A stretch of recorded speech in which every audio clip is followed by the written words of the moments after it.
There we go. Good evening and welcome to Anime Zing Radio here on Facebook, YouTube, and Twitch. I'm your host, Doug Engler. Joining me as always in the co-host seat are our good friends, Miss Angela Rose. Hello, everyone. And Mr. Darren Starling.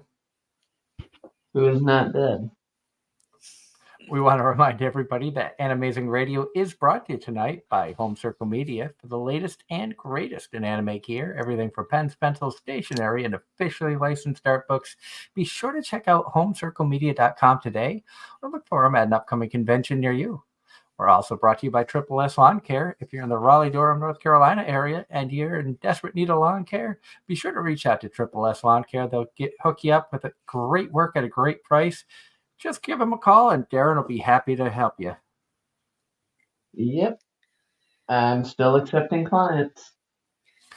And go ahead, Ange. And we've already got people in the chat. Hello, Ross. Hello, John. Good to see you both.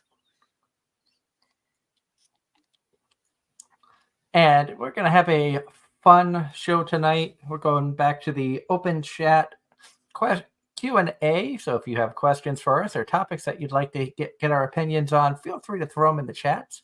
After a few weeks of having guests on the show, we had a little bit of a break from the guests. And next week, we will be joined by Mink the Sager, a very talented cosplayer and VTuber.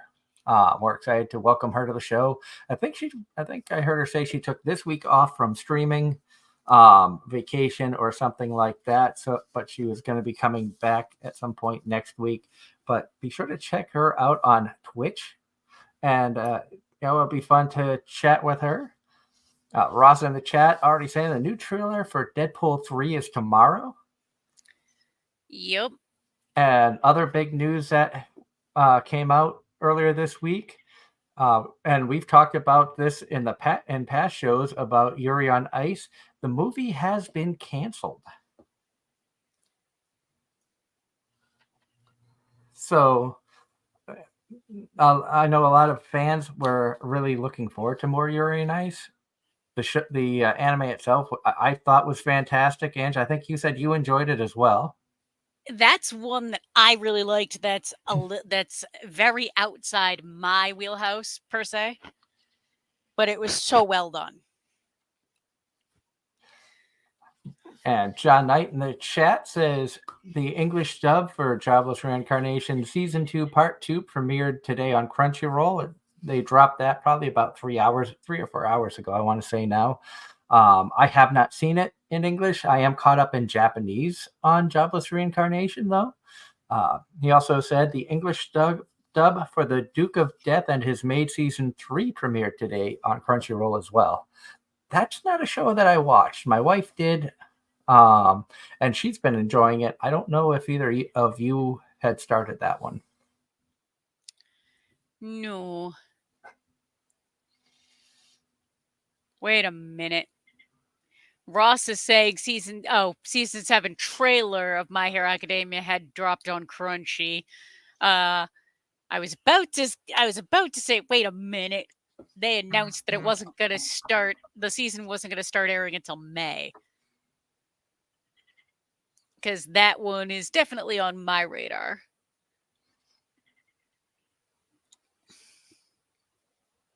It's gotta be May. That will never die. No, it's kind of like on May 5th you throw Hellman's in the sink. Cinco de Mayo. Or May the 4th be with you. Yeah. But yeah, the chat is actually just proving our point, the point we've gone about many times now, that there's just so much anime out there that it's hard to keep up with all of it. And I want to thank all of you who have checked out our Anime Boston review show. We did have a comment in there, and in response to the comment, we did try to reach out to Anime Boston. Unfortunately, a lot of the staff is volunteers, and the people that we've talked to in the past were unavailable at the time for the show.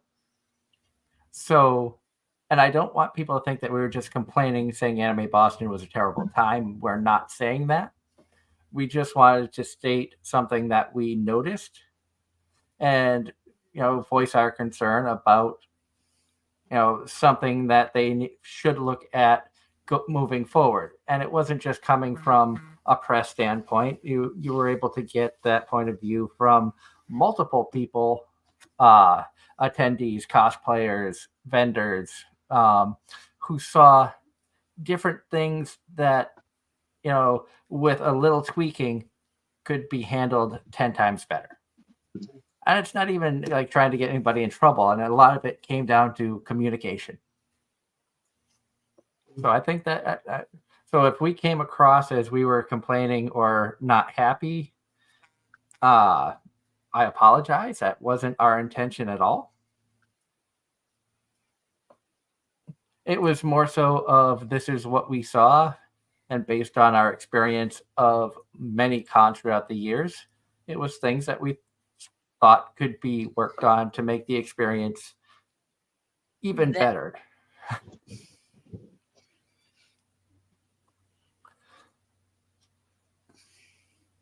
But we do read the comments, so if you watch the shows after the fact and if you have questions for us or comments, feel free to leave them on the show on the channel, and we will read them and respond back to them as best as we can. Obviously, there are times when you get the bots or different things like that you just have to kind of ignore.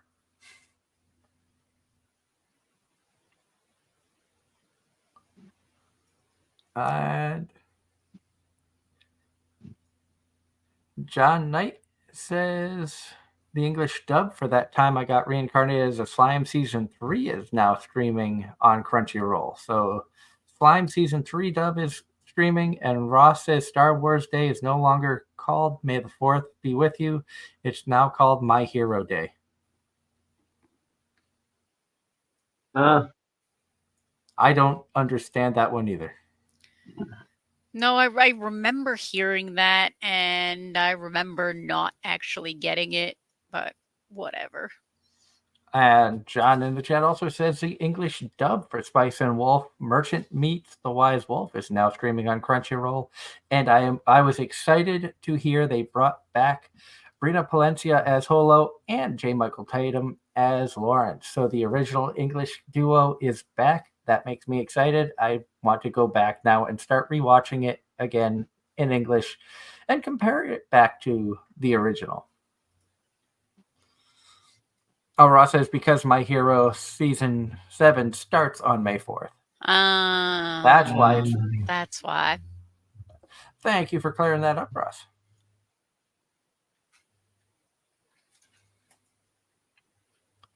But we've had a lot of fun over the past few weeks. It's been a busy stretch here on the show. We've had back-to-back shows where we've had like 7 people. Yeah. Us and 4 guests. What in the heck? And I know I'm in talks with our good friends Hatake and Sahara. I combined them.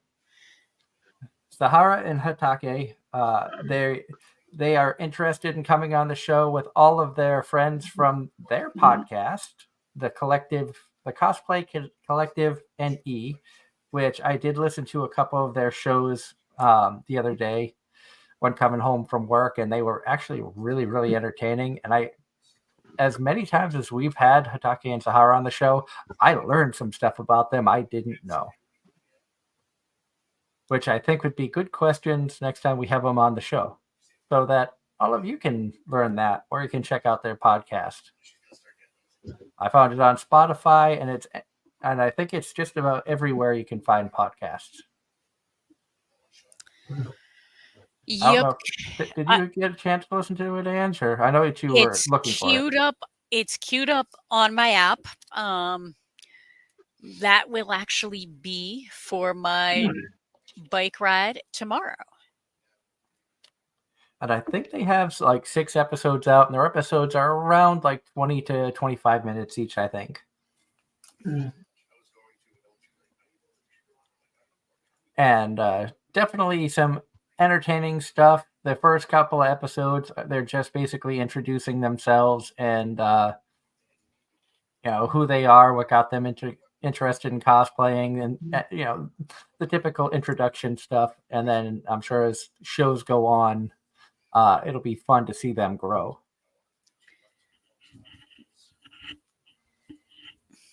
Indeed. And also another good friend of ours, Justin Hamburg, very talented cosplayer who has recently joined the VTuber ranks. Had a post out today that he is going to be doing a live stream tomorrow on his Twitch channel, which I believe was I'm Just In.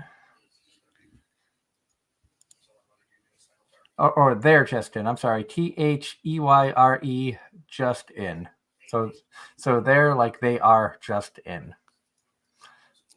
So check them out tomorrow. They put you. He's got an adorable little avatar or model that he's using, and I think you'd enjoy it. He if I remember correctly, he said he was going to be playing some random games plus doing some just random chatting and stuff. So go support some of our friends here who are starting out in the VTuber community. Of course, support our friend Kaya Tanu as well over at Twitch. I'm not sure of his Twitch streaming schedule, but check him out and support them because they are awesome people who have been longtime friends of the show. Well, Ross is giving us a legitimate question. Now that's a rarity. Now I do have an anime topic to talk about, something I've been noticing and seriously curious about. Do you guys think English dubbing is disappearing or going away lately in the anime world? I don't follow dub, so honestly, I can't comment. I'm gonna say if there's something I noticed, there's the simulcasting, or they're not dropping the dubs at the same time as the subs. But I'd hardly say they're disappearing. I wouldn't say that the English dubbing is disappearing because you're constantly seeing new names, and seeing new faces associated with shows that are coming out. I think what the problem is when you look at how many shows drop every season. Let's just say 30 animes dropped for spring. I'm not sure what number it is, but say there's 30 animes that dropped.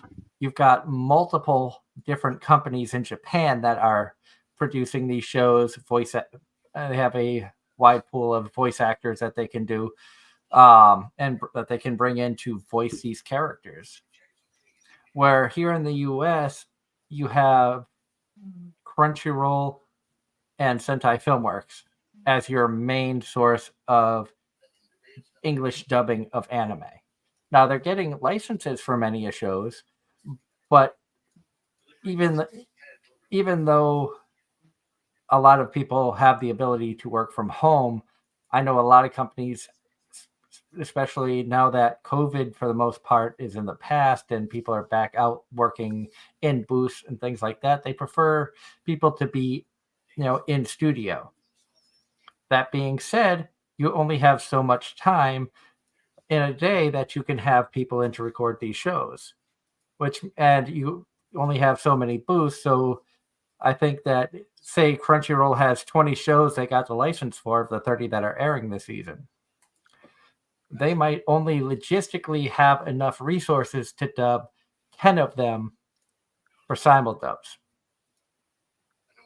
So it feels like there's a lot more content being put out from Japan that we're not getting to see as many dubs because it's not pre-simuldub. It was, let's go in, you can record 4 or 5 episodes in a session, where now you have to do every week. And every day it's a different you're bringing people in every day to record for a show, and that takes time, plus the editing and things of that nature, which understandably it's why there's about a 2 to 3 week layover from when episode 1 Japanese drops to episode 1 English. And it's really difficult to try to drop both of them at the same time. Yep. And Ross is continuing this ramble. I noticed that when a new season starts, not all anime is getting dubbed on Crunchyroll. For example, when back 2 years ago, Crunchyroll got the rights for Eden's Zero Season 2, that never got dubbed. Or there is a very popular anime that's not big, but not dubbed. And Ross, you're making absolute perfect sense. It's one of those things where I think also some of it is license. Some of it is licensing in the States. Some of it is just the production. And some of it is they don't necessarily know what's going to be popular here versus there. And there's things that are popular in Japan that never make it big in the US, and there's stuff that was huge in the US that bombed in Japan. Yup. And there are shows, a good example of an older show that they started to dub and then just never continued, something like Sergeant Frog. They only did 80-something episodes English dub, even though there's well over 140 in Japanese. And it just got to the point of it started strong, and then over time it tapered off. And at the time, I don't know if it was Funimation who had the rights to it while it was getting dubbed, or if it was another studio. But obviously, they didn't feel that it would be beneficial to continue dubbing it where it lost its steam. And now I'm going to skip back. John Knight says that he watched the dub for Solo Leveling and really enjoyed it, and is comparing it to Sword Art Online. Which I'm trying to remember that one, because I don't know. I don't know Solo Leveling, but I don't think I watched that. But I did enjoy Sword Art, as has been discussed many times.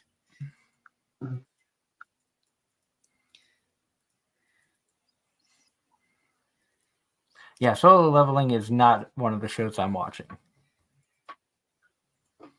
And Ross is saying our thoughts make sense. He thought he was noticing less dubbed shows and more shows stay subbed, like voice actors are losing their community. I don't know if it's tough to know exactly what's going on in that community. I know we've had a history of having a lot of amazing voice actors on the show. I know that a lot of their schedules have increased to the point that it's been difficult to get voice actors on,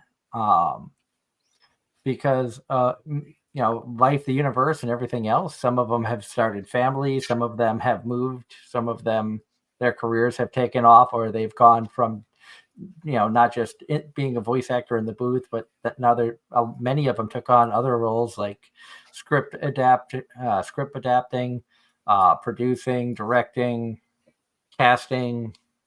So a lot of them wear many hats, so their time becomes less and less. And obviously, we here respect the time and energy of all of the guests we've had on, including the voice actors and the cosplayers and artists. And we never want to hound anybody and make them feel like they have to come on the show.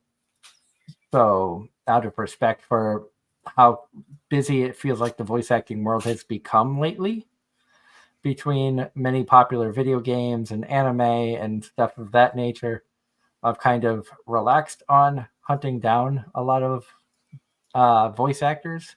Obviously, we would love to have any of the talented voice actors on the show.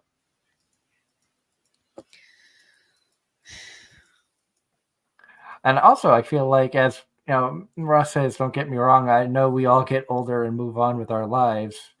He says, I understand that. It's just a process of these shows. And I was going to say, as we've gotten older, too, I think we've grown accustomed to how things were pre-pandemic. And obviously, the whole landscape changed because of that, of how shows are produced and directed and things of that nature. And I almost feel like it's back, I don't want to say infantile stages of getting people back into the booth, but I feel like it might be like it was in the like mid 2010s, as the studios are getting accustomed again to having the big staff coming in and having to figure out schedules and things of that nature. So they might be slowly revamping up to get these shows dubbed. Or like Angela said, maybe it's a licensing thing where they got the license to air the sub, but didn't get the okay for to dub it. Because some Japanese studios, they can get very picky about stuff like that.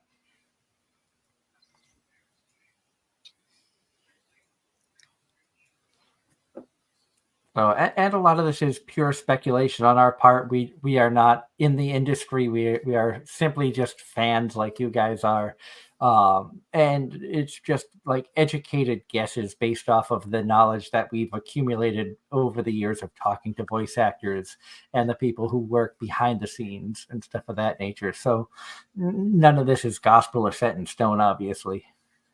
100% speculation. Except maybe what Darren says. Like I said, I don't pay attention to the industry like I should, so I honestly have no comment. I just know that ever since Funimation has quote unquote closed its doors, I've heard less and less about dubbed anime in general. Like Crunchyroll really doesn't even push it at this point. That could also be a big part of it, because Funimation, they thrived off of the dubbing, where Crunchyroll is more of, well, now we have this content, so let's just put it out there and see what happens. You don't see a lot of promotions of stuff. As we mentioned, you did not see Crunchyroll at all represented at Anime Boston this year, unlike years past where they've had a booth, which I thought was kind of weird. High Dive at least had panels that they put on and brought in a bunch of guests. High Dive was also the sponsor, one of the sponsors for Anime Boston this year. And that might even be the reason why we saw High Dive represented as opposed to Crunchy. But again, speculation. And we didn't see other studios like in years past. I can remember at Anime Boston, Bang Zoom had representation, Aniplex had representation, a few other studios as well, and you didn't see that this year. I wonder if this year was with the amount of musical guests and big names. I'm wondering if this year was just kind of an anomaly. Kind of a kind of that whole, since this is pure speculation. But post-COVID, there were nowhere near as many Japanese guests. Like back in the day, they'd have one or two big name Japanese guests. But this year was the first year in a long time. I am curious. I'm going to look back in time here. Because for Japanese guests this year, you had 1, 2, 3. When it comes to in the Japanese guests, you had 2 voice actors and a producer. And then you had Kaho Shibuya as an industry guest from Japan. I think Shea Chen was a Japanese illustrator. And then you had 5 Japanese music artists that were there as well. So a lot of Japanese representation, where 2022, they had Asuka, who is the only Japanese guest that I know of. Now, 2023, there was one Japanese manga artist, Yeah. but I think that was it. Yeah, and no musical guests. 2021 didn't happen. 2020 didn't happen. 2019, they had 5 Japanese guests. So pre-COVID, you had 2 producers, a director, a screenwriter, and a composer, and musical guest Mayavi. So that was 6 there. 2018, you had 7 Japanese guests, plus 2 industry guests and Asuka and Flo for musical guests. So it feels like they went back to pre-COVID times with the amount of Japanese guests that they had. Going back to, I think I just clicked on 2017, they had 6 Japanese guests and 2 Japanese musical guests. So, yeah, but about 8 Japanese, between 5 and 8 Japanese guests, pre-COVID. Then this year they brought in a bunch of Japanese guests again. So, I feel like they were trying to focus more on that, like you said, Ange, of we're finally able, with the world opening up again, to bring in some of the amazing talent from Japan. And as we mentioned last week, this was our first time where we were fully focused on the Japanese guest. It's the first convention I think I've gone to personally that I had no interaction whatsoever with any of the English voice actors. Didn't really have the time or the money to interact with them as I would have liked to, but also, where the English voice actors didn't have any press panels or anything like that, that also played a factor where we didn't have any interaction with them. Mm-hmm. Because for a lot of the fans out there who may not know, when you are approved for press for a convention, there are certain requirements that many of these events want you to abide by, and that includes making press conferences and having the interviews and covering that aspect, as well as talking to convention goers and showing the convention off in a positive light. So knowing that is part of, and for some conventions that's in the rules, some conventions it's not stated, but we've always tried to view that point of it. Mm-hmm. So even if I'm going into a press interview for somebody I know absolutely nothing about, I still try to do some research beforehand, and that way there we can have educated questions to get some amazing content for our channel so that all of you awesome people can tune in and enjoy. Pretty much. I mean,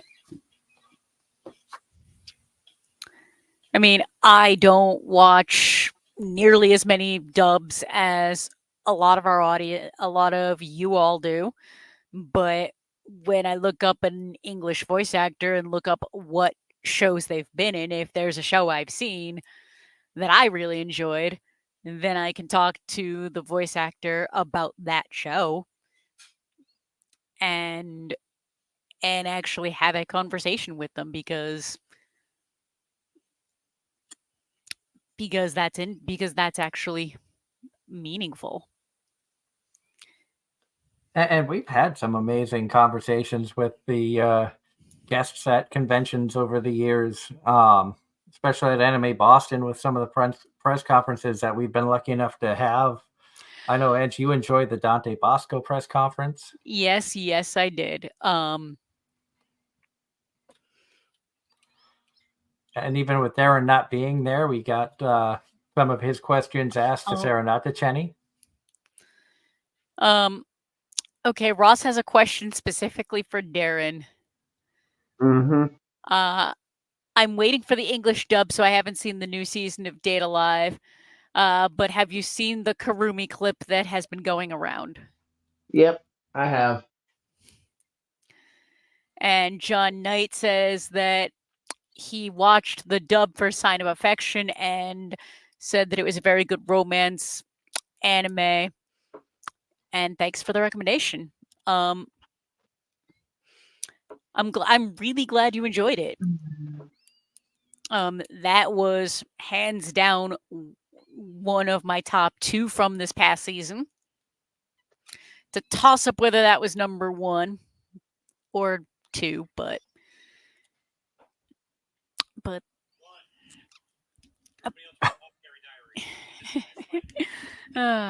I hear a 1 from behind Angela. yes, husband is in the background and shouting at me that Sign of Affection gets number 1 because in like some experts top list article I found, no one had Sign of Affection as even on their list, so therefore it's number 1 on principle.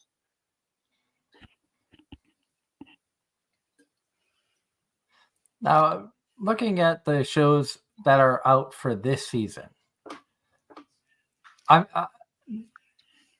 gonna say a lot of the shows that I am watching, or actually not a lot. A couple of the shows I'm watching are like seasons 2s or 3s or continuations. You have Spice and Wolf, which it's looking like it's a complete remake of the original series with some changes. I was gonna say, is it like Trigun Stampede, or is it more like a complete reboot? I've only seen episode 1 for that one. That I am behind because my wife and I started that together, and then we've been watching some other stuff and outside of anime recently.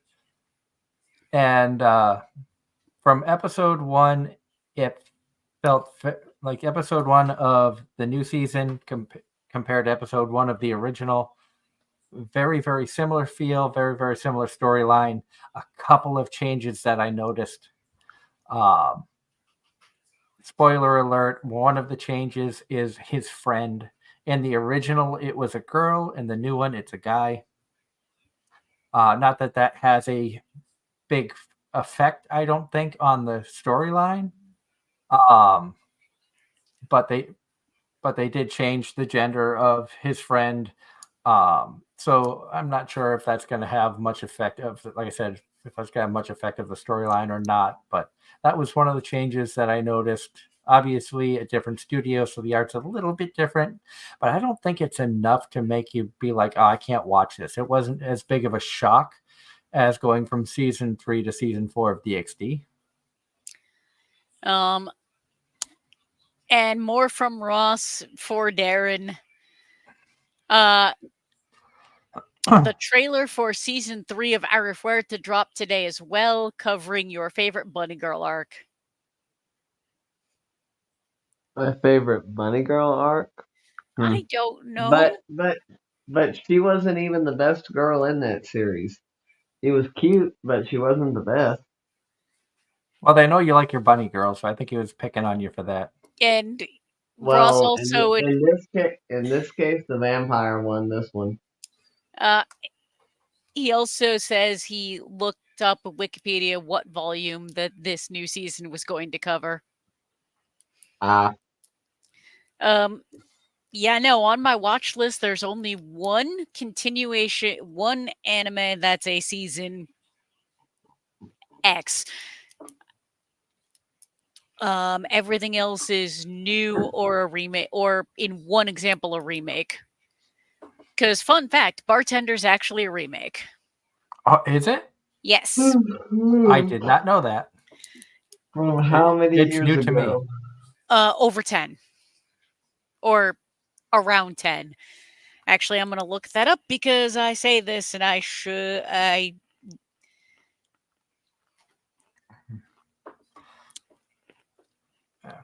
And from what I've seen of like the shows that I've been watching, the banished former hero lives as he pleases. It's another banished hero show, so it seems like there's going to be the harem side of things and stuff like that.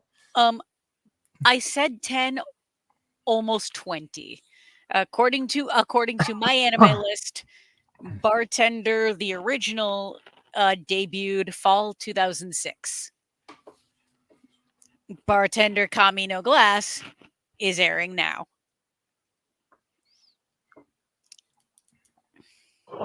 Another show that I started was Chilling in Another World with level 2 super cheat powers. I started watching that just because of the wolf girl that was in the picture, because I was like, okay, it's a cute animal character. Let's see what this is about. And it feels like your basic generic isekai, which it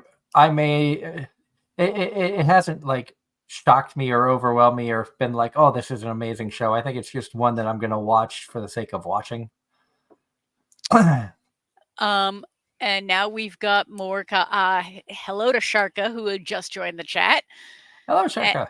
And to Ross, question for you, Doug. On today's news coverage, have you seen Grandma and Grandpa Become Young Again? I have not watched that one yet. It wasn't one that was on my radar to check out. Is that one, Ross, that you have seen? And could you tell me a little bit about it if you have? And again, Sharka, hello. Thank you so much for tuning in. We're kind of doing a Q&A, random chat about anything and everything. So if you have questions for us or subjects that you'd like us to talk about, feel free to drop them in the chat. Because this is another one of those, let's just have fun and involve the chat in the show tonight and just have some good conversation. And tomorrow, according to John Knight, tomorrow is Chris Sabat's birthday.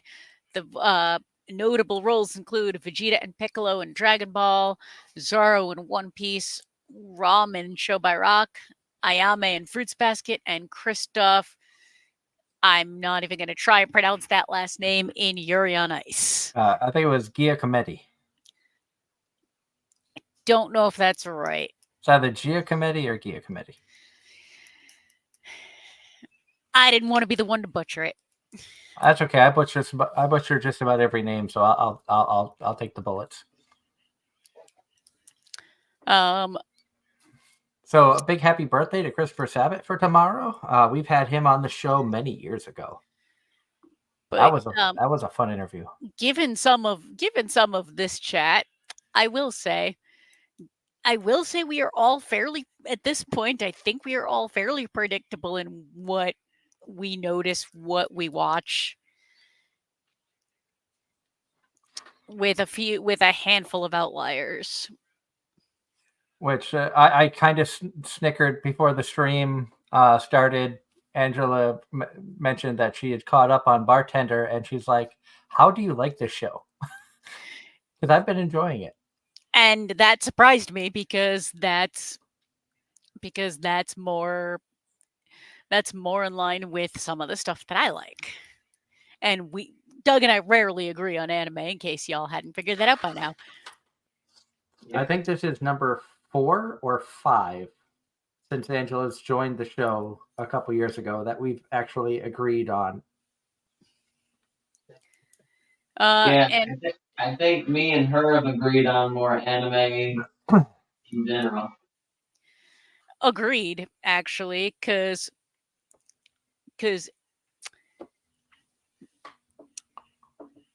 I too like a good romance now and again. And case in point, Ross is saying that yes, Grandma and Grandpa is a rom-com about grandparents who have been together for 70 years. They go check on a withered tree that broke from a typhoon on their farm. They eat the golden apple that fell from the tree, and the next day their bodies are now in their 20s. That might be entertaining. So the fountain of youth, but in the form of a tree. Okay. And Sharka says that she's been enjoying the new Black Butler season, and there's a vampire anime called Vampire Dormitory.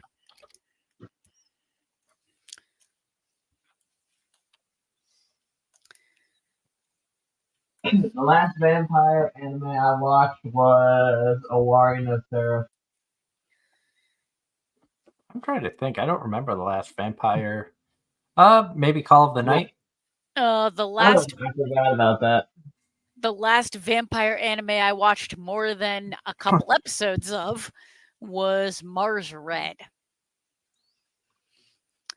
Dating yourself, aren't we? I tried Call of the Night. I didn't like it. No, no, I'm not saying that. I'm saying, isn't that one of the older vampire animes? No, it's since I joined the show. Hmm. I must not. I must not follow vampire anime like that. Well, part of the reason we ended up watching this one, I'm almost certain, is because Hyde did the ending theme. Ah, Isn't it funny how different things can make you want to watch a show that you may not normally have watched? Like Knights and Magic was an anime that if it wasn't for Anthony Bowling directing, I probably wouldn't have watched. And the same thing goes for Clockwork Planet. I wouldn't have given those two shows a second thought if it wasn't for Anthony directing. And the shows I had seen Anthony direct, I had absolutely loved. So I wanted to check these out, A, to support Anthony as a director and the work that he does, because obviously we love the work that he's done for years as a voice actor and director. Um, and then there's the things like Angela, you just said, because of a certain musician is doing an opening / ending song that had you interested in checking it out. I mean, Sometimes it's as simple as a cute character. Sometimes it's as simple as the synopsis just grabs you and you're like, I have to watch this. yep. And that's basically most of the list for the season is the synopsis is something one of us decided, hey, I want to watch this. And ironically, before as we went through on one of the preview shows, we all talked about there was one show in specific that we all needed to watch because it had to do with podcasting type stuff, and that was The Many Sides of Voice Actor Radio, which I have started. I've actually enjoyed watching the first 2 episodes. I know it, Angela, you said that you haven't Nope. gotten a chance to It is- start that one yet, and Darren We- hasn't had a chance to start it yet. It is on the Crunchy watch list. But no, nope. The one show I'm caught up on is Bartender, and then we did 2 episode ones. One of them was Kaiju 8, and the other was Windbreaker. Both so far have a lot of promise. I will say that it has been an interesting show thus far, and it gives an interesting look to obviously it's an anime, but with the animes there's some truth based behind the stories. It gives you an interesting look of what life could be like for younger voice actors, women who are still in school and voice act and try to hide their identity, try to keep their personal lives separate from their professional lives and things of that nature.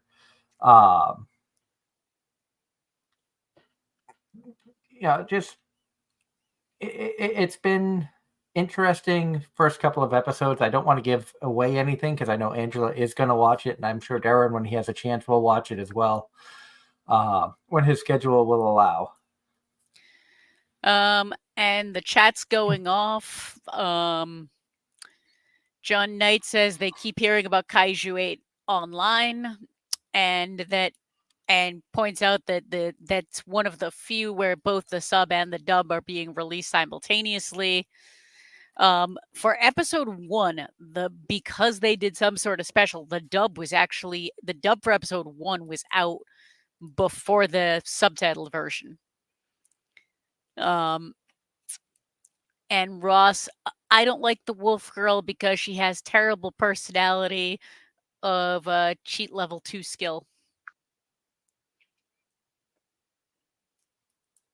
And so, like I said, that one is just feels like another generic isekai of. I'm not going to say that it's going to be a good show, but it's one that I might just watch because I, fall into the trap of watching those type of shows. Mindless entertainment that sometimes you just need. See, I'm convinced half the reason I enjoy shonen is the same reason I enjoy what I lovingly call really awesome bad action movies. It's the fun, don't take it seriously. You just sit back and enjoy it. Just sit back and enjoy the explosions. Then you should enjoy Konosuba. Yeah. Darren and I went to the same place.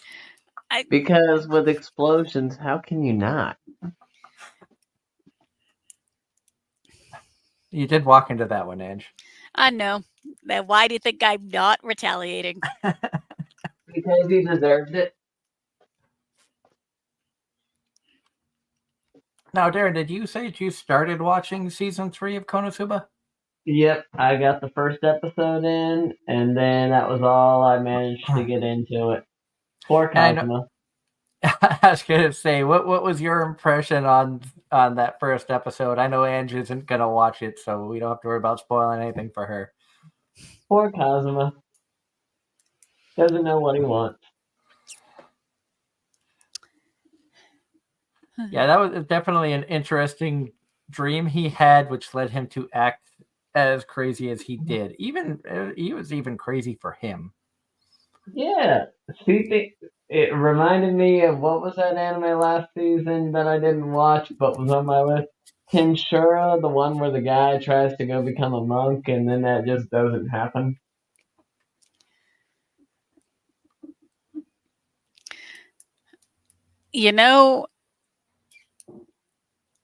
All right, Darren.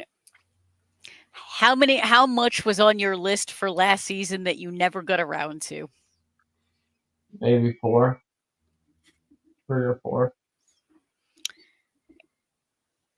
By the time the season ended, by the time this past season ended, we ended up dropping 3.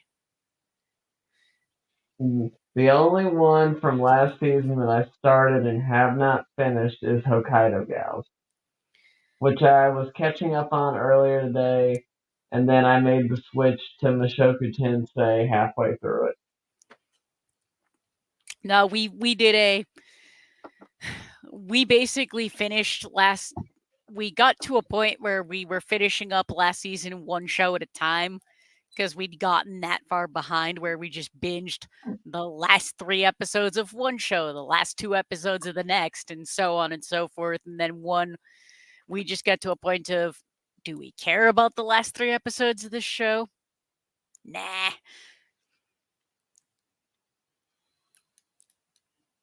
And then with the way my work schedule has been over the past couple of weeks, I've been able to sit down and actually watch stuff and catch up on things. And I mean, there are shows that I still need to go and check out. Like, I know last week you were talking about the wrong way to use healing magic.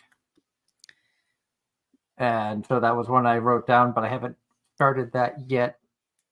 Maybe this week I'll start that one. That was one that was recommended to me from last season. There's a whole bunch I've got to go back and actually watch. Like Vending Machine? No. High School DxD? Maybe. I'll give you a maybe on that one. It's Reincarnated as a sword? Nope. As a pig? Setokai Yako Indama? Inglés, por favor. There is no English title. That was the English side of it. Never heard of it. But the no, student council's discretion. Basically, All I think you got me to watch that one. Yes, I did. Because there's more OVAs than there is actual episodes in a season. And plus, at the end of every episode, they tell you in the manga where they left off. And see, that's the problem. Kiss X6. Anyway, okay, that's a good one. But Um, Tetsukai Yakawindamo, basically, you have an all-girls school recently turned co-ed. Your main male character is basically stopped by the student council on his very first day of school for his uniform being improper. And next thing you know, he's the vice president of the student council.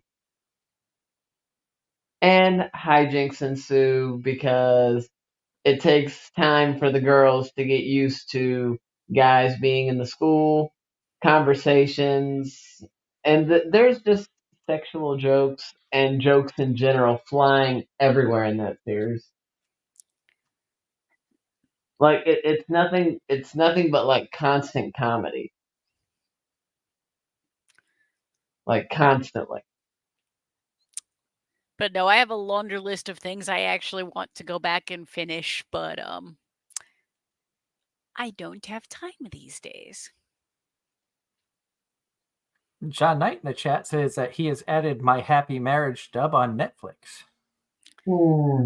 I really, really hope that season 2 comes out sooner rather than later on that one, because that one was really, really enjoyable. On a side note, and I'm just asking out of curiosity, how crazy has the Boston fans been, Angela, where the Bruins won game 1 and the Celtics won game 1?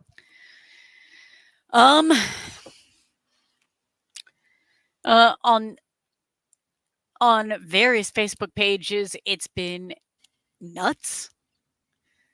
And to add to that, the Boston Red Sox swept the Pittsburgh Pirates. Nice. I have to say, our town about got painted red the other week. The Carolina Hurricanes won game 1. Now, I was talking about in the college basketball. The Wolfpack made it to the Final Four. Nice. Which team is that? I don't follow college sports like at all. NC State. Ah.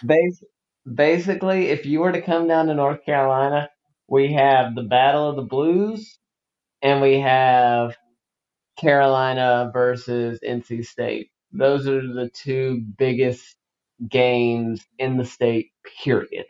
Because I know So Wolfpack fans were losing their minds in downtown Raleigh up until that Final Four game.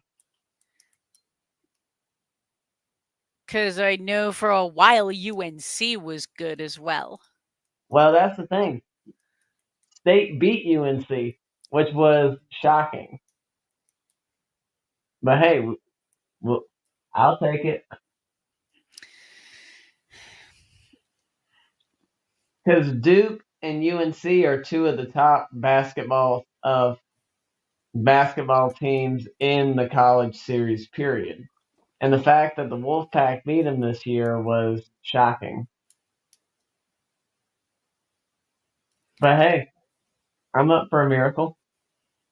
And the fact that all three of them made it to the Sweet 16 was another anomaly.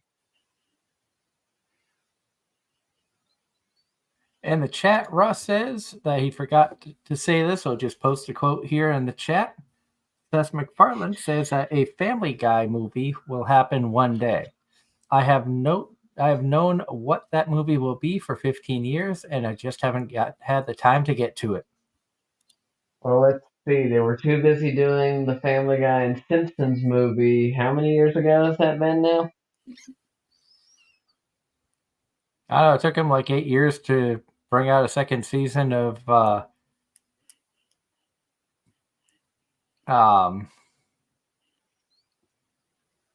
crap. Now I drew a blank on the show. You know the one I'm talking about, Darren. with Amelia the Hero. Amelia the Hero. Sadao Oh, Mao. the devil is a part timer. Yeah, Uh, thank you. It's like I can name the characters. Why can I not think of the actual name of the show? Welcome to how our brains work.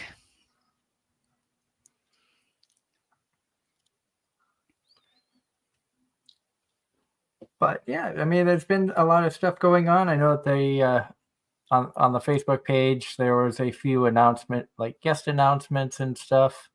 Of course, my Facebook page has updated now, so I don't even think I'm going to see those announcements again. But AAC has announced one of their first guests. Natalie Hoover is going to be there. And I know that I think it was Animazement had a guest announcement, but I don't remember who it was. I know I said it to you guys before the show started. Now I can't find it.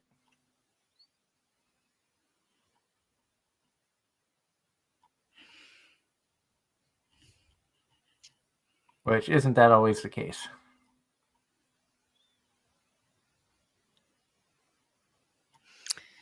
Indeed.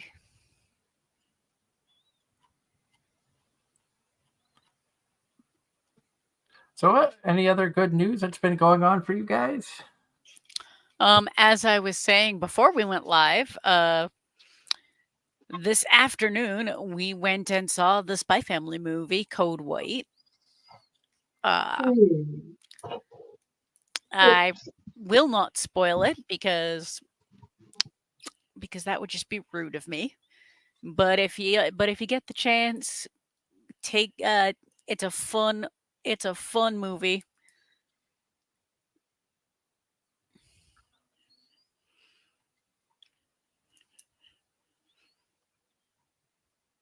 And what was the some of your favorite things about the movie? Obviously not going to spoil the movie, but some of the things that you enjoyed about it. I'm just gonna leave it as Anya's hijinks. Did it feel like it stayed true to the show itself, or did it feel like it was a separate entity? It's a side story. It is a side story. The entire plot is family vacation. Okay.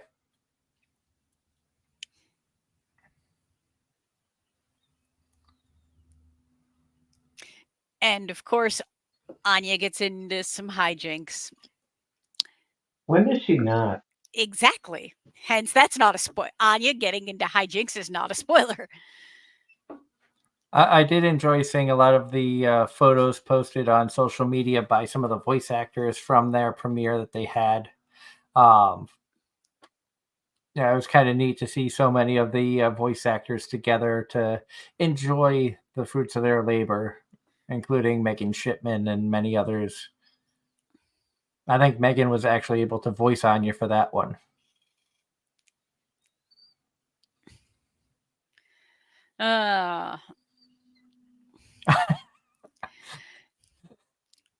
None of your business being goofy in the chat. So how long did this family vacation take to get to Wally World? Well, they made it to their destination in one piece. Oh, they finally found the One Piece. And that's all I'm going to say about that.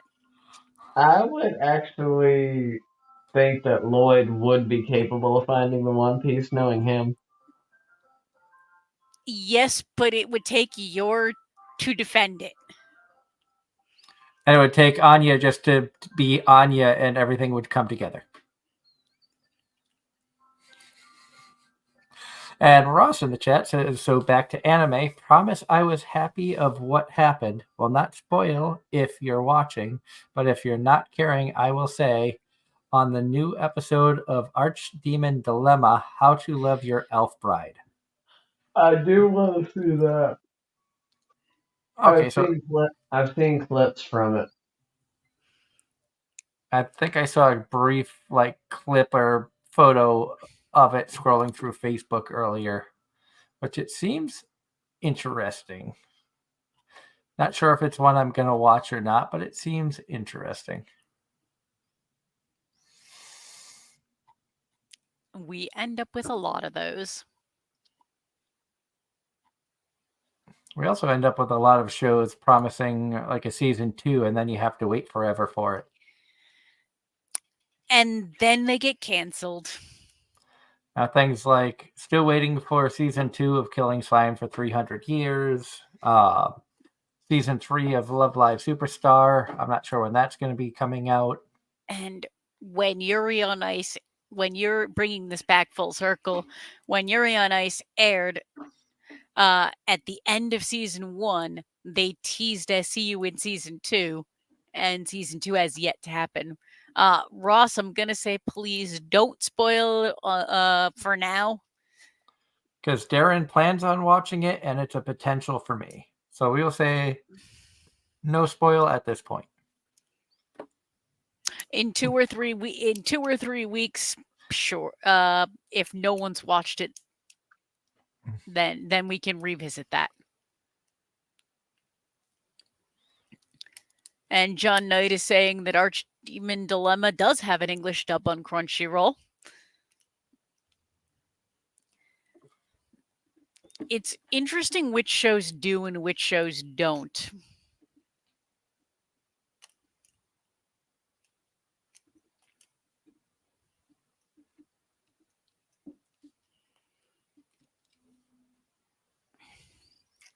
I'm trying to find the Archdemon Dilemma show. That way I can... Okay, I found it. Found where it is.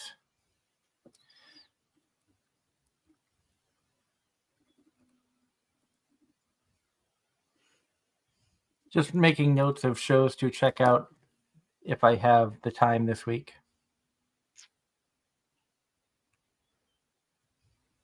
Data Live, I know season 4 or 5 or whatever is out. I think it's season 5. I could not get into season 4 of Data Live, so I don't think I'm going to continue it. And I hate to say that because I loved the first 3 seasons, but season 4 just did not interest me. And I know that's happened to a few people, and I think some of it might just be the fact of there's so much stuff out there that unless it fits certain criteria or certain things, it's tough to keep my interest for a long period of time. And where season 4 felt like Data Live almost started feeling like a shonen to me, where you saw a lot of the similar storylines or story arcs that just kind of get put on repeat. He meets a new spirit, has to make her fall for him. Meets a new spirit, has to make her fall for him. Up into through the end of season 3, it was a lot of the same repetition, but the characters were interesting enough to keep me hooked. The first spirit in season 4, the manga artist, that was interesting, and then after that, I don't think it had the same hook for me. It didn't interest me as much. So I don't know if it was just saying I lost interest in the story, and I know for Angela that's a big thing for you, is a good story to keep you interested, or if it just became so repetitious that I just got bored. I think that's what happens with a lot of the shonen that I watch, is you see the same arcs over and over and over again, especially in the longer running ones, which is why I lost interest in Fairy Tail, which is why I lost interest in My Hero. But Kirby, she's not even best girl. Yes, she is. Look, that clip that Ross was talking about definitely reminded me why she is best girl. Speaking of Ross, question for you, Darren. Serious anime question. Can I interest you in a studio apartment? It has very good lighting, plus it comes with an angel included at a very good price. Mm, I have no idea what he's talking about. oh Lord, I have a Oh, feeling what I show do. is this? I have a feeling I do. It's a show. I know Yep. that. The Angel Next Door is a good one, but that's not the one he's talking about. Even though I love The Angel Next Door. No, it's called Studio Apartment, Good Lighting, Angel Included. That's the actual title of the show. It's on Crunchyroll. Yep.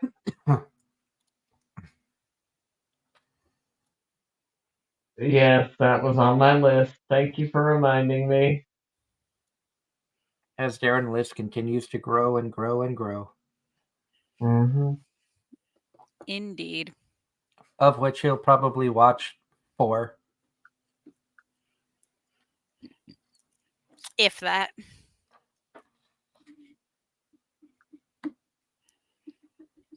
And Oh, is anyone watching Salad Bowl?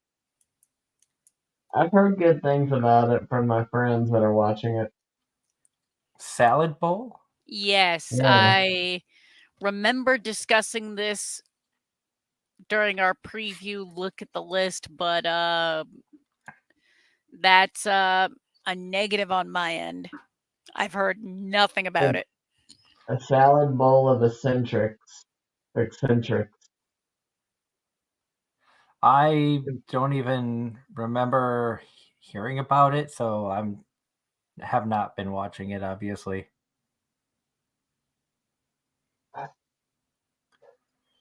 Oh, Train to the Other World. That was one that I had started. I am one episode behind on that. The next one drops tomorrow.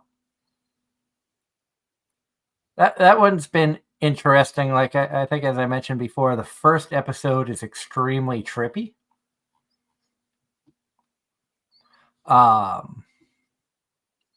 Episode 2 was a little weird. I'm not sure how I'm going to feel about this show, and it might be a show I drop.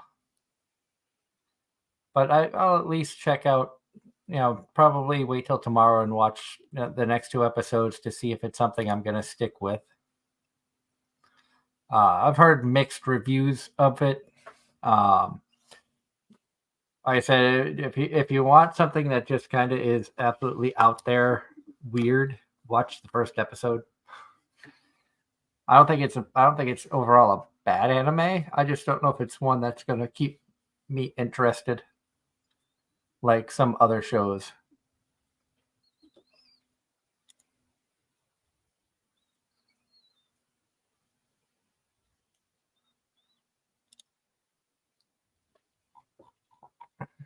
You weren't talking to me, were you?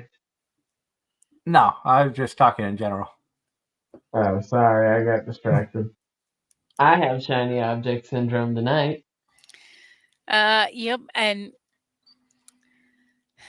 Ross is recommending to me to watch Banished. The banished former hero does as he pleases, because according to him, it's got a lot of really good action scenes.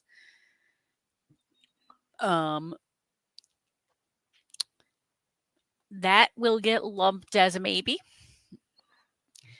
She still has to I have to catch up on, banish from the hero's party. among other things.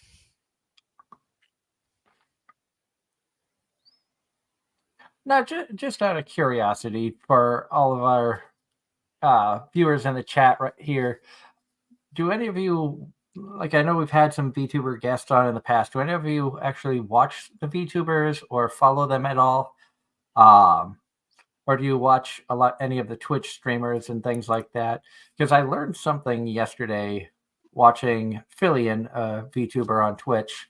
When she ended her stream, she did what's called a raid, which I didn't know what a raid was on Twitch until watching this. And she went to I don't know if it's an unknown, or I should say a lesser known VTuber or an up and coming VTuber, but she took her entire channel and was like, we're just going to bring everybody to this person who doesn't have many views because they're playing Minesweeper, and this poor girl's like chat blew up. Her viewership went from like 50 to 100 people to over 4,000, and she had no idea what happened.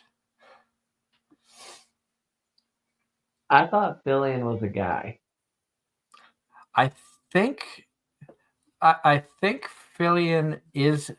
I don't know for sure, but I think Fillion is a male with a voice changer to sound female for a female avatar that he uses as Fillion.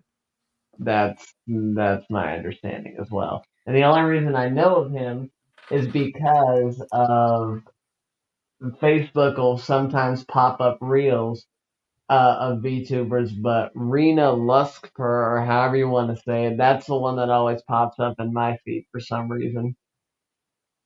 But I never watch any full blown streams.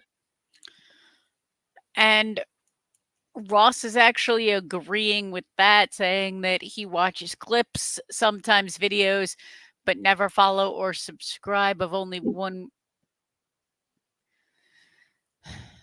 Only basically watches one VTuber just in case gets burned out from watching the videos, and it's Iron Mouse, which she is a legend in the VTuber community. Obviously, thanks to other VTubers and, of course, YouTubers that we follow, including CDog VA, Iron Mouse does have health issues, and I'm going to say a lot of what I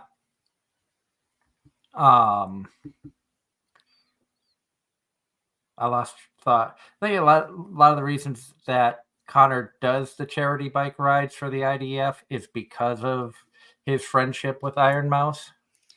I don't want to say it's the only reason, but I think because they have such a close friendship, and he can obviously he probably knows more about her condition and what she has to go through, and that makes a huge impression on why he does what he does. Which his last bike ride across Japan raised over $1 million. I think it was almost $1.1 million that was raised for the IDF, which absolutely amazing. And hats off to everybody who donated and spent time on the stream and helped to encourage Chris Broad and Connor and company Pete and everybody else who was along for their bike ride. I think Natsuki even did a little bit of bike riding. I'm not sure. But yeah, no, in the chat, Nico and Koishi finished gushing over magical girls, and Utena is now on my cosplans as Magia Baser. My love for Dista characters is out of control. None your business. I like Azure personally. None your business says that they raided Pippa one time, but it was planned, so she's used to it. Yeah, for Nanya, this was not planned. Fillion basically went to her Twitch channel, went through, sent this girl a friend request, and then raided her like instantly once it was accepted. And she had no clue what was going on.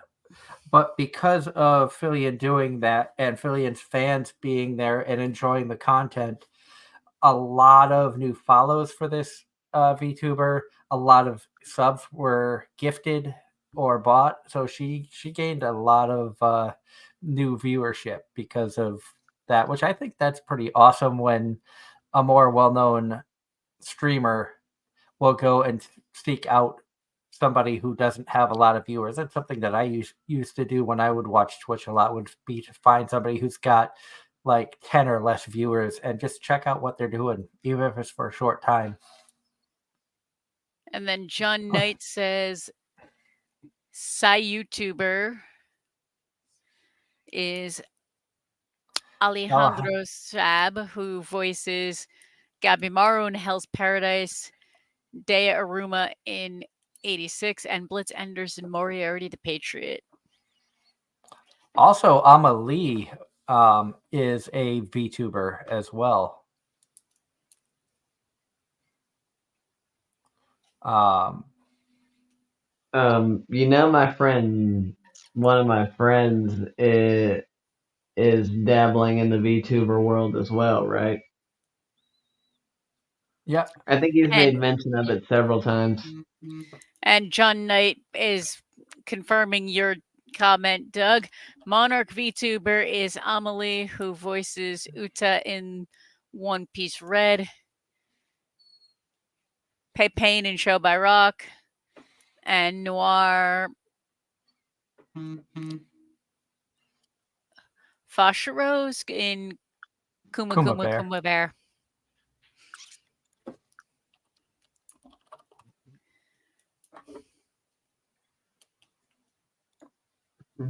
And Nico and Koichi says that they actually want to get a chance to meet Neanners one day. I have heard of Neanners.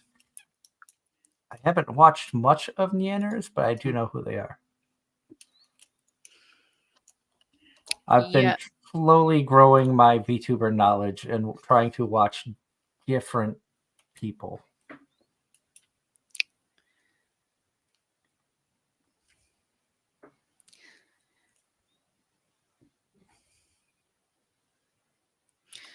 Now, VTubers is not something I actually watch. I know a few of them, but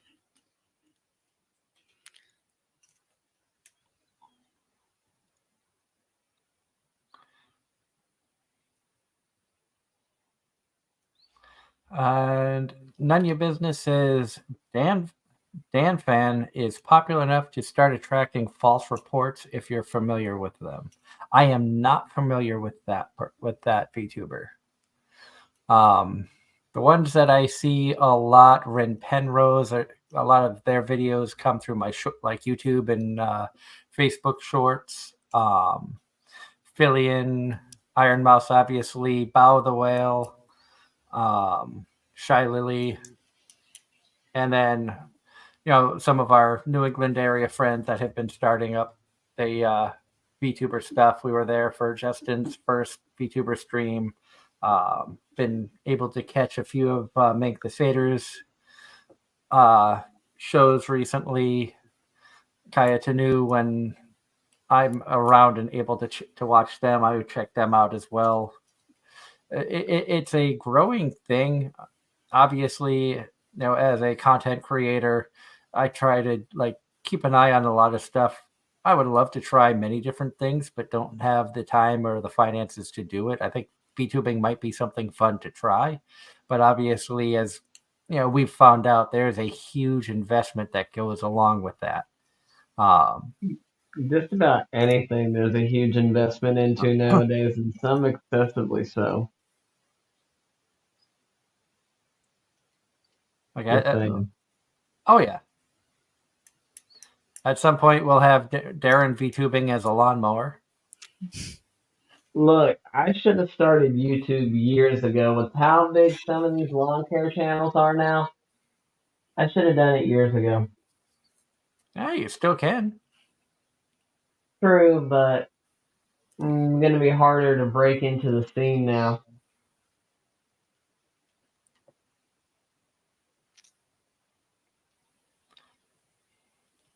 And, we've seen a lot of different things. And I know Anime Boston the last few years, and Angela, you commented about Holo Live being a bigger part of Anime Boston with a lot of the virtual meet and greets and stuff. Have you seen Holo Live or the VTuber community becoming big down in your area with Animazement and SuperCon? No. I wonder now that makes me wonder if that's a regional thing or just more event specific.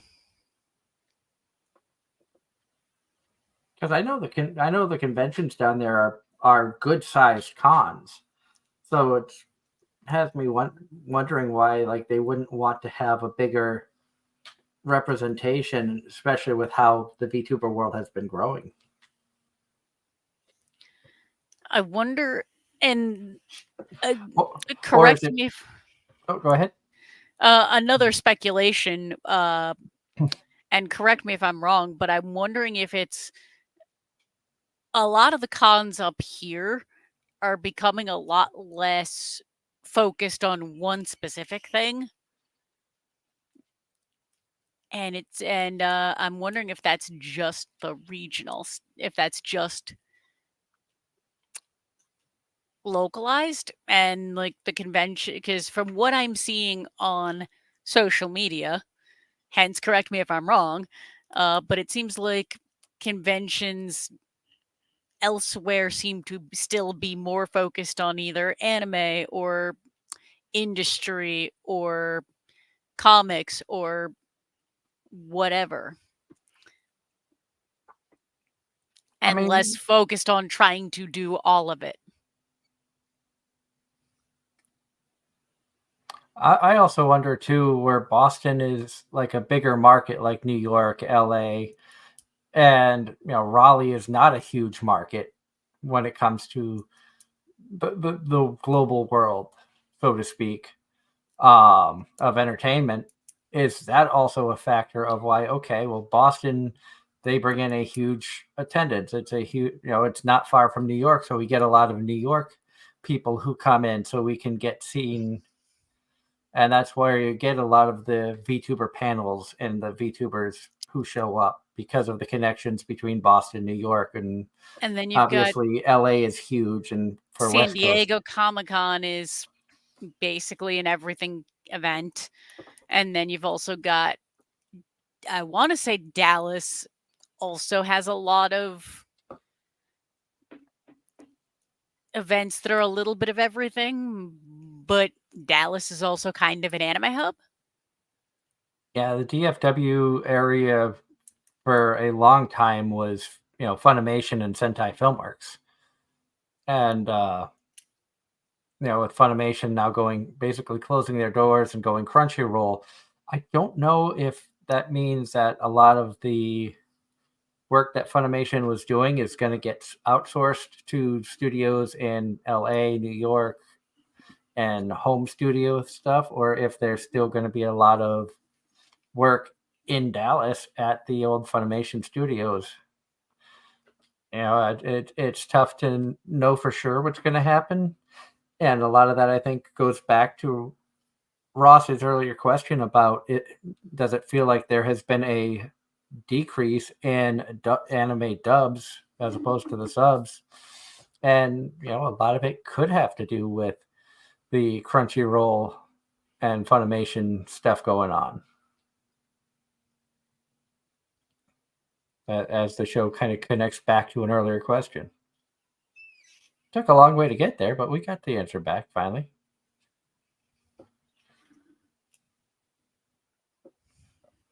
That was a long side trip. Yes, it was.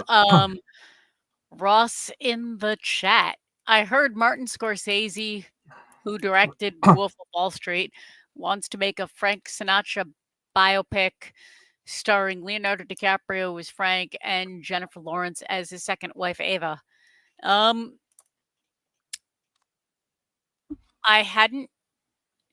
vaguely remember hearing rumors about a Frank Sinatra biopic. Did not remember it was Scorsese. And as for his choice of actors, I don't know. Would Leo be a good Frank Sinatra? I would argue that the only movie that I have seen Leonardo DiCaprio in where he did not steal the film would be Titanic. I would argue Titanic was Leonardo DiCaprio's weakest acting performance that I personally have seen. And I don't watch a lot of movies, so I don't know. It's just based off of some of the roles that I've heard he's done in the past. It's like I don't know if he fits that, but he could because Um, I don't know a lot of his acting. So Notable ones that I have seen. He was absolutely amazing in The Departed. Absolutely amazing in Gangs of New York.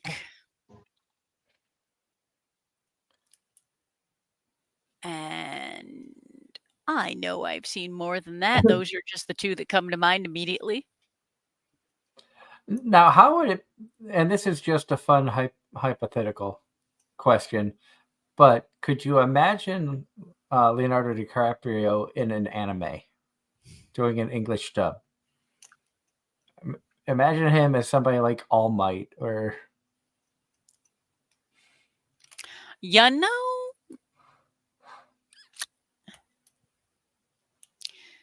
that would be interesting.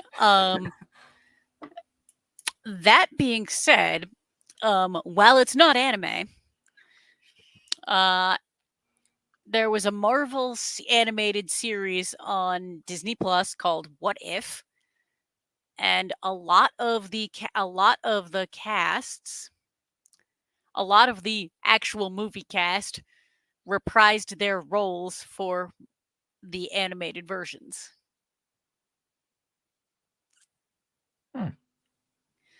And Ross's, while we're on this subject, I'm curious if you were going to see a biopic of someone famous, who would you want to see the biopic of personally? Ross, I'm gonna say one that I saw that I actually watched because of who it was the one they did of Freddie Mercury, Bohemian Rhapsody. I actually really, really enjoyed that. As far as one that hasn't been done yet, I feel like one that would be interesting. Well, two that would be interesting would be if they did one of Madonna. Really? I said interesting. I didn't say good. And knowing that she's far more trained than Lady Gaga would be another interesting one because of just some of the things she has done yeah. in the industry. I would say for me, maybe, and I'm old school, so I would say somebody like Burt Reynolds because I grew up on a lot of his movies, Smokey and the Bandit and Stroker Race and stuff like that. I just really like. It's more. I think it's more of a music speaks to me more than movies. I'm trying to think from the music standpoint of because it's like I know that there was like a play, Jersey Boys for Frankie Valli and the Four Seasons, but I never saw it. And I love their music. You know, something along the lines of like the Monkees, because that was like my first favorite band ever growing up. Was the Monkees? I absolutely love their music and their TV show. Um, maybe something on like the Bare Naked Ladies music wise, because Oh God. that's the only band I can honestly say I've never heard a song from them I don't like. And some of the later drama would actually be really interesting to see if they do it right. For BNL, Yes, because I'm because curious as to why certain members left. I can actually give you an answer to that. But I'm not going to do it on air. But BNL is basically high school for me. And going back to the chat, Ross's picks would be Theodore Roosevelt or Jim Varney, aka Ernest from the Ernest classic. Purell. Ernest Goes to Camp, and Ernest Goes to Jail, I think, was in there. he had a lot of Ernest. Hey, Vern, it's Ernest. Yep. And John Knight says, "Has anyone watched Rocket Man, the biopic of Elton John?" I did not. I've heard it's really good. I didn't get around to watching it, but John Knight says if you like Elton John, check it out. Shocking news. I am not the biggest Elton John fan. I went from the music from that era. I leaned more like there was always a rivalry of fandoms of you either liked Elton John or Billy Joel. And I don't know why that started or how that started, but I always liked Billy Joel's music better than Elton John's. Huh. I can agree to that. There's a few songs that I absolutely love by Elton John. But I will say overall, if I had to choose between the two, Billy Joel all day, every day. Like I'm not saying all of Elton John's music is bad. He does have a couple songs. Like I liked Yellow Brick Road. Uh, And I liked Rocket Man. But that's about it from songs that he's done. I think there might be one or two more that were for okay. for me, it's the he did the soundtrack. He did a lot of the soundtrack for The Lion King. Saturday Night. And Candle in the Wind. Candle in the Wind. I like that one. The Princess Diana tribute was amazing. But I would still take Billy Joel's music over Elton John's any day. I would argue we're almost talking two different eras. Well, a lot of the stuff came out around the same. They were both relevant in the 80s. Yes, but Billy Joel was relevant well before that, and Elton John kind of started being relevant in the 80s. I would argue more relevant in the 90s.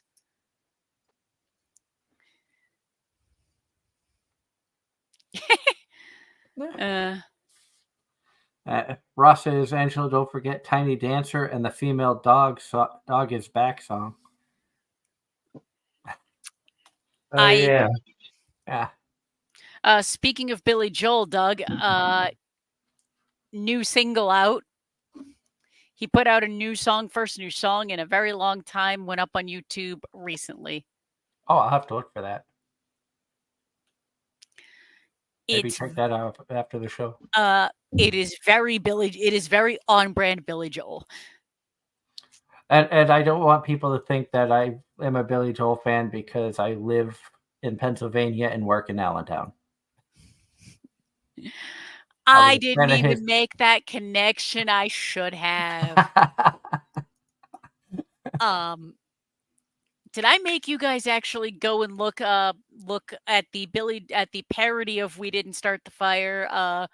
That's all about the pandemic. No. The year is it's titled "The Year is a Dumpster Fire." I have not seen it. I do know that there was a song that did a cover of "We Didn't Start the Fire" with updated lyrics for the stuff that's happened. And that's Fall Out Boy, and it's bad. I didn't think it was that bad. I did not like it at all.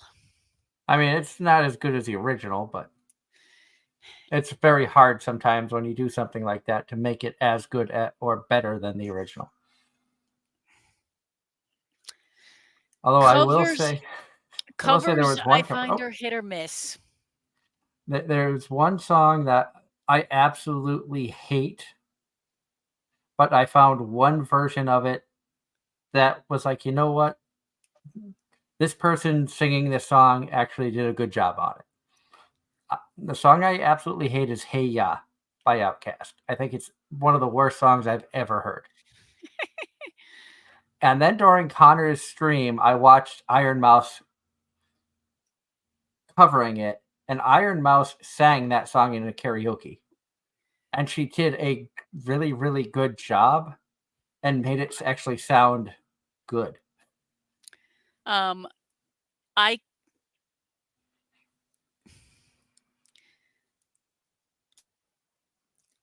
Speaking of Billy Joel, John Knight says he watched the 100 Madison Square Garden special on CBS.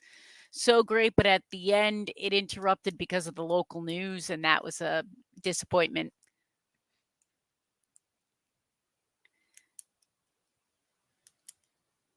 Um,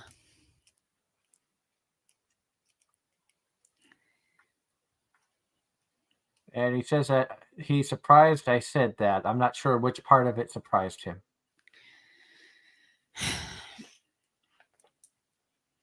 See, I could very much go down a music rabbit hole. I think we all could. How do I feel about Photograph by Nickelback? I like that song better than Hey Ya. I will say this. Photograph is not one of Nickelback's better songs, in my opinion. And Photograph specifically got way too much radio airtime. I think that happens to a lot of songs where it's like everybody requests it, so they overplay it, and then it gets to the point that you hate it. But it was the ballad. It was the ballad, so it got radio time, but it really, it was catchy, but I wouldn't, I got so sick of it so quick, and there were just so many better songs by Nickelback. I say this, and I actually unironically enjoyed some Nickelback albums. I mean, like there's artists out there that I may not particularly care for the artist for one reason or another, but they have good songs, and there's people out there that don't like Coldplay, but they're Viva La Vida. I absolutely love that song. That one's okay. I also liked Fix You, which you didn't hear very often, and I only discovered that song because of an a cappella group who covered it, and I had bought their CD, and they sang that song on their CD. The a cappella group was Straight No Chaser, because I like a lot of the music that they've done. And their cover of Fix You was really good, which made me then want to go back and hear the original, which, if I'm being honest, I kind of liked Straight No Chaser's version better. But they're both good. The one Coldplay song I really, really, really liked was Clocks. Clocks was good. Yellow, I can't stand. I will actually agree with you on that one. I poke fun at that song all the time. And Ross, getting us off of the music for 30 seconds. I might be going to Silver Dollar City next weekend, and I haven't been there in 24 years. Ross, you'll have to let us know how much has changed and how much has stayed the same. Because 24 years is a long time. It is. That'd be like me going back to school. Or me, for that matter. or even me.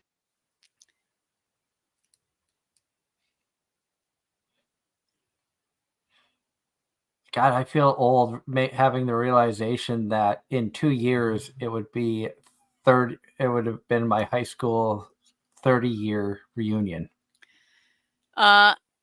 Next year will be my high school 25th 25th. We're supposedly having a reunion this year, unofficially because our student council didn't do their job, but we'll see. That's okay. We haven't. I've been out of. I graduated in '96. To my knowledge, they've never had a reunion. I was born in '96, so. Thanks for making me feel old, you little whippersnapper. Doug, I started high school in September 1996, so.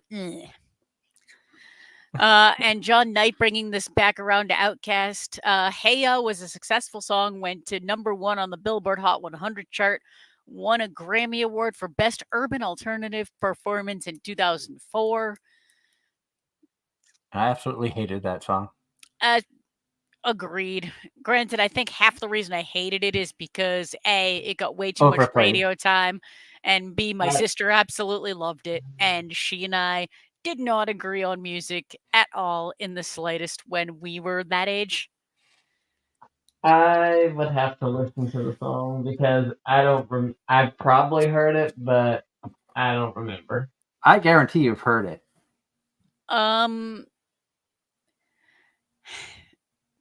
Actually,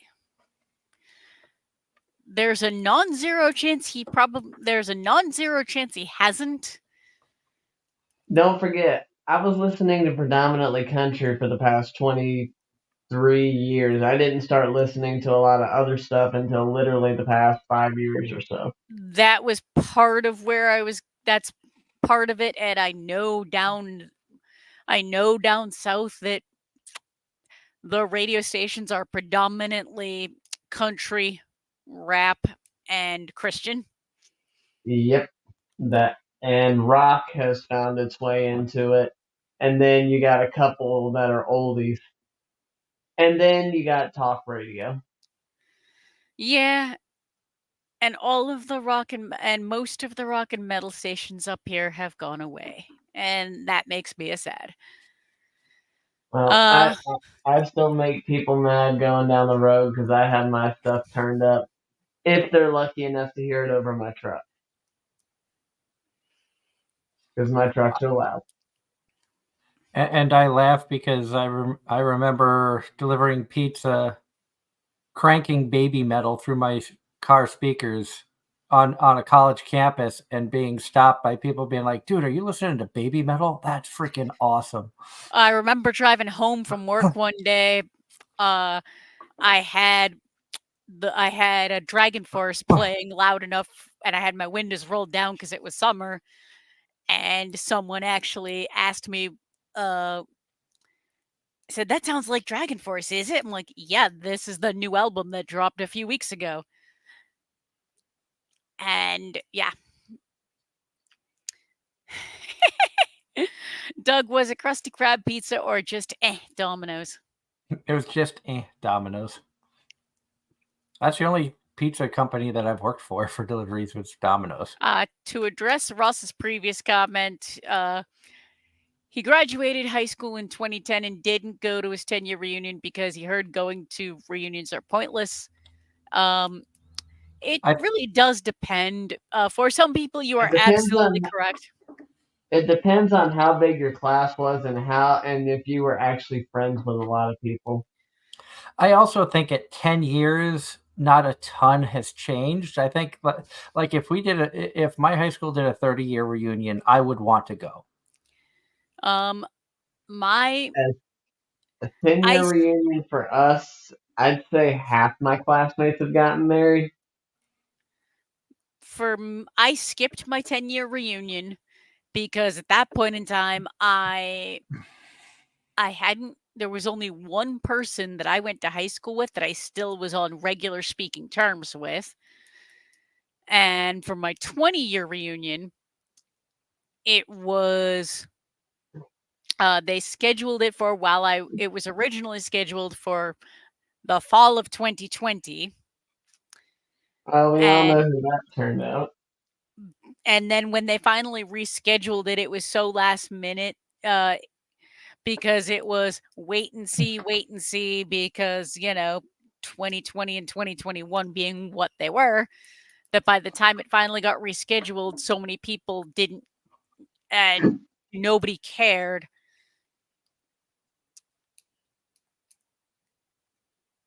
And it just bleh. But hey, there's that whole thing where we spent a period of time that just didn't exist because lockdown. And someday someone will write a piece of media about that and it'll be made into a movie or an anime or something. And if it happens in our lifetime, we'll just laugh at it because hey, we lived it.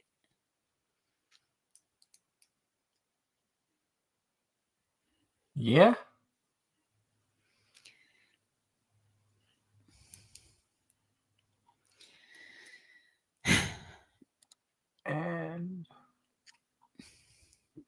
Just seeing if there's any other like news stuff that has come through on the Facebook front, anime wise. Not really seeing anything. Anime wise, the big news was Yuri on Ice getting canceled. Convention news, if you're in Pennsylvania, Fan Expo Philadelphia, May 3rd through the 5th. I just saw an ad for that come through. I'm learning about all these new conventions in PA that's not far from me, but sadly not able to go to because they have other priorities. And Ross says news for myself and John Knight, and I suppose anyone else interested. Spider-Man 4 will be starting filming this fall.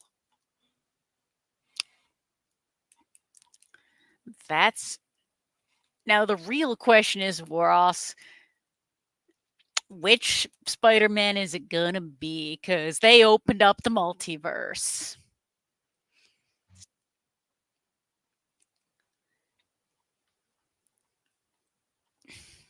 Because hopefully they continue with the Tom Holland.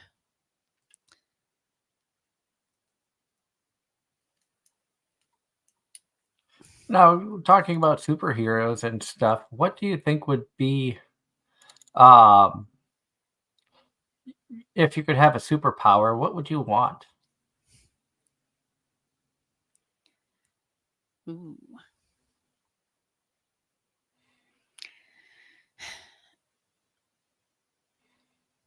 That is a darn good question. Darren would want to be Edward Scissorhands so he could trim all the trees. Maybe teleportation of some kind, because that way I ain't got to drive to every location. Ross says teleportation and universal language. I like the universal language.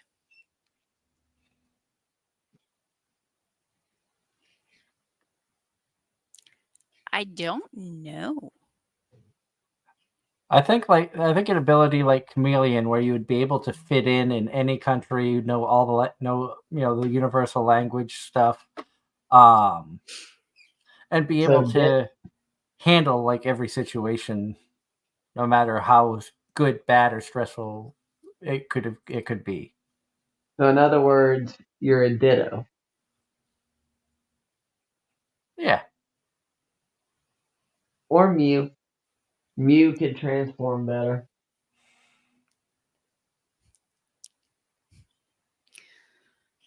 Darren would just want to become a Pokemon. Hey, look. Since Mew can literally transform into anything, and can even split into multiple Pokemon at once, which we discovered much later on in the series. Ross is saying Venom for you, Darren, and John's adding that his superpowers would be mind control. Okay, Lelouch v. Britannia. Even though I never saw Code Geass, I got the gist of his abilities.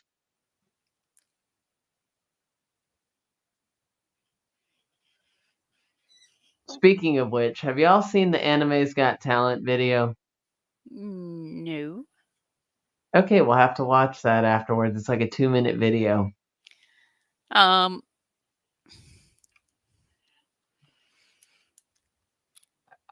If it's what I'm thinking of, it probably is.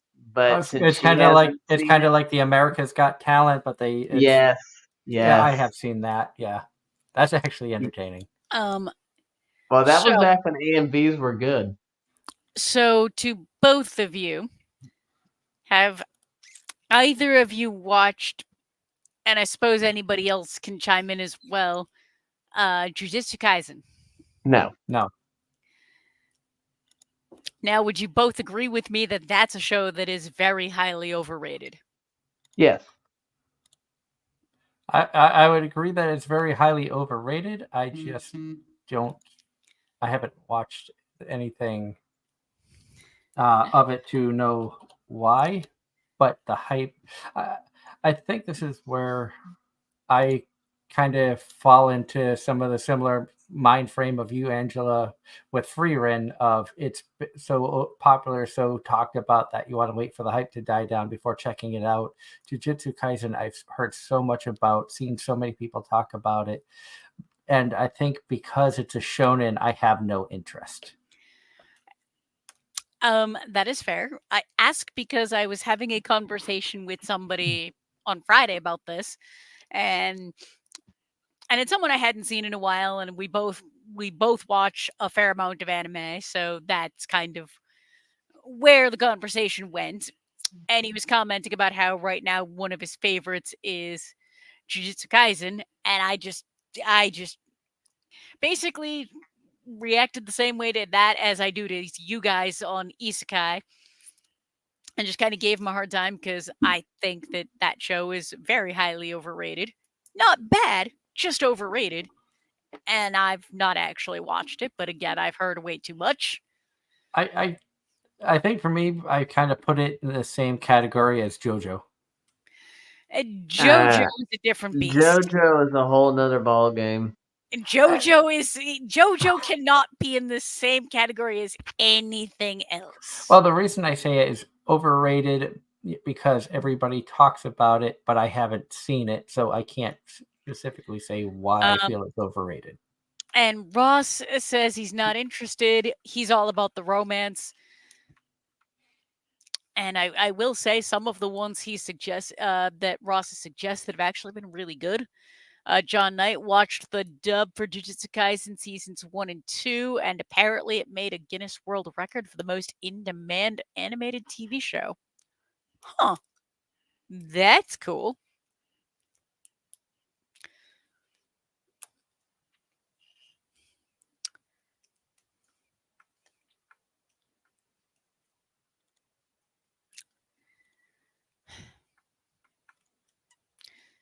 But yeah, that's what I got. And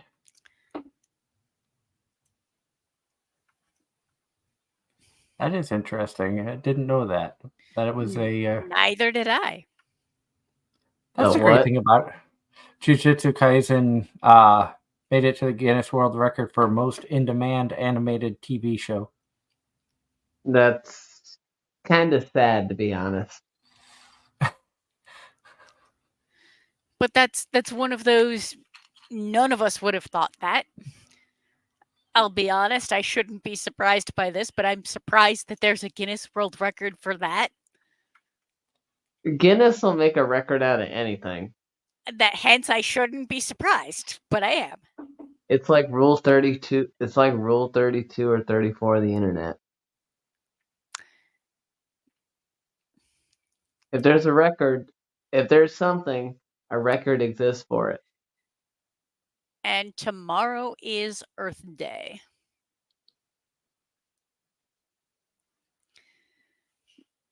And Ross says, so what's everybody looking forward to the rest of the year? Anything exciting?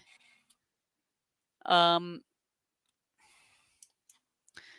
the The anime rest front, of the year, as far as anime or in general, since y'all were talking about stuff earlier. as far as anime is concerned, I don't know. There's a lot of stuff that's on my radar, but it's all start date TBD. Alea hides her feelings in Russian. I'm really looking forward to that one. John Knight says, looking forward to My Hero Academia season 7 dub.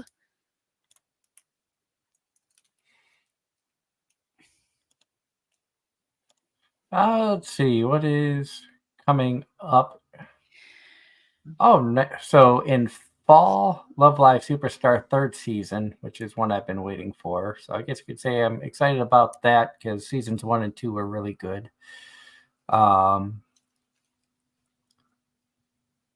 Seeing what else is coming up. Ross says plus size elf in July. I mean, outside of anime,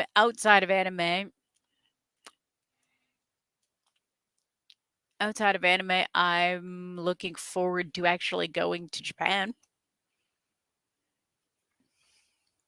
I'm waiting on my vacation, and that's going to be during Animazement. Aside from that, I don't know what I'm looking forward to this year. Um, Something that is a potential that I could be excited about is the potential of an upcoming guest if things work out. I can't say really anything more than that. if it's But what I think it is, don't spoil. No. If things work, If things work, it's if going to be things work huge out, and it's epic. gonna if things work out, it's gonna probably be one of the best things that has happened to AZR for a live show. Um, on But that, that's if things work out. Obviously, a lot of if ands or buts. on that note, while we're going, since we've got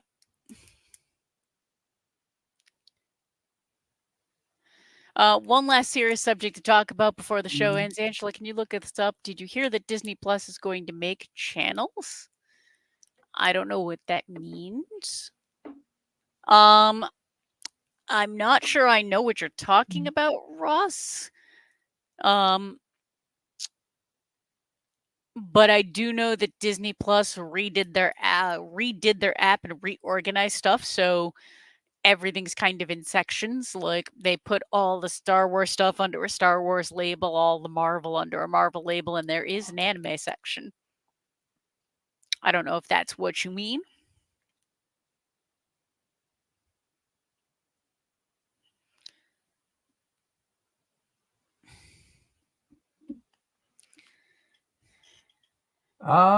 Disney Plus, I think, already had like different channels on their page, didn't they? I'm actually looking it up now.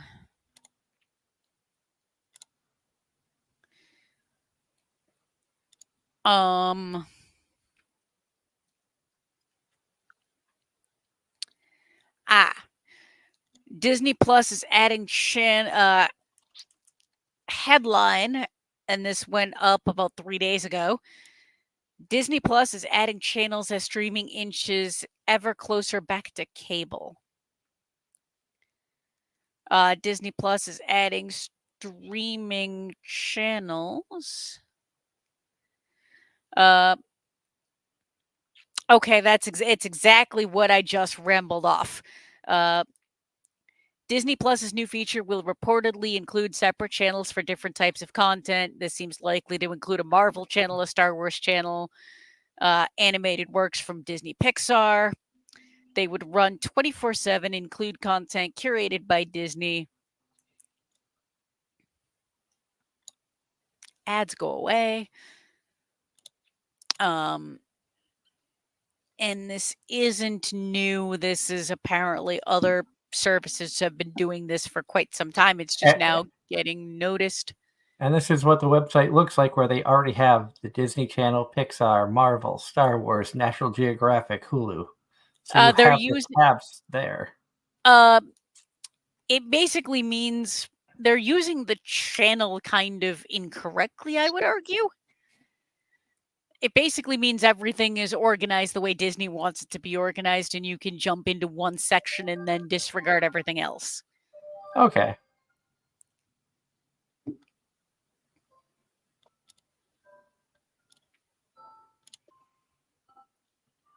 But on that note, it is 10 o'clock here, Eastern Standard Time. We want to thank everybody for tuning in. Thank you to all of you awesome people out there listening to us via the podcast platform. Again, if you're new to the show and you want to check us out live, we are live on Sunday nights between 8 and 10 p.m. Eastern Standard Time on Facebook, YouTube, and Twitch. Come on out, check us out, support our channels. If you like the videos, be sure to hit the like button, hit that subscribe button.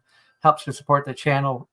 If you want to help support the channel, we do have a Patreon that we need to update and do more work too at patreon.com/Anime Zing Radio.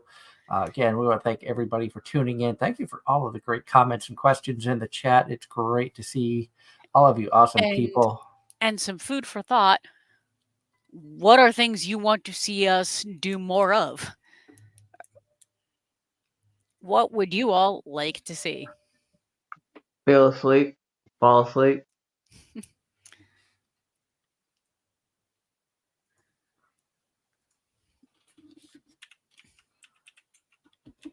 And until next week, when we are going to be joined by Mink the Satyr, very talented cosplayer and VTuber. I hope everybody has a wonderful week. Stay safe out there. Enjoy the shows. And we'll see you again right here for more Anime Zing Radio on Facebook, YouTube, and Twitch. Have a great week, everyone.